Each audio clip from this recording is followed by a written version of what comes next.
Oh yeah. Okay guys, today I'm super excited because I'm going to be showing you a look that has been trending this week. It's been showcased by someone who is super famous, so you are not going to want to miss this. Keep watching.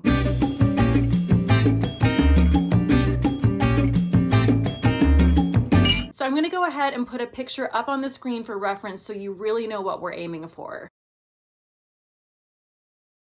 The thing that I'm really digging on about this look is that it's super simple. You know what I mean? It's not nuanced. You don't even really need a mirror, and you don't even really have to give a shit about what you look like. You can just slap it on and run out the door. So first I want to go in with my Fenty Matchsticks in the shade Amber, and I'm just going to create a really sort of rough, hard line all around my face. Now I know what you're thinking. You're thinking, Kate, that's just not quite orange enough. Well, just hold your horses. We're gonna get there. Sort of want to just like aggressively rub it all toward the center of your face. And don't worry if you don't hit all the spots. You know what I mean? Like, it doesn't even matter how you look in the end. Now I'm going to go in with a nice fluffy bronzer brush, and we're just going to go to town. First, I'm going to go in with my Physicians Formula Butter Bronzer.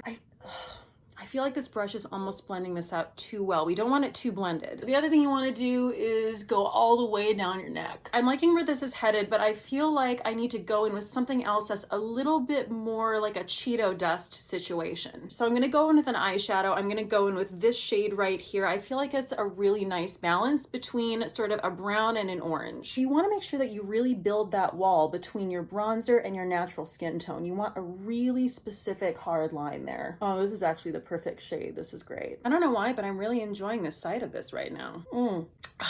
Don't be scared to take that neck down, but also keep it super patchy. Guys, I have to tell you this story. I was in Sephora the other day, and the sales associate came up to me who was like, I don't know, like 20 years old or something. Actually, you know what? I don't think I have time for that story. I think this look is finished. You want to go really crazy with the hairspray, keep it flat everywhere, but just like a little bit of a pompadour on top, and the hairs need to be kind of like sticking up a little bit like you've been screaming into a helicopter. Okay guys, so this is the finished look. I think I pretty much nailed it, and it's soups presidential. Thank you guys so much for joining me today. I hope you enjoyed this trendy, fresh face look. If you guys are digging on my content, please do subscribe, share, and like, and click that little bell right beneath the video. That is going to alert you anytime I drop a new video. But maybe just like a little more bronzer though.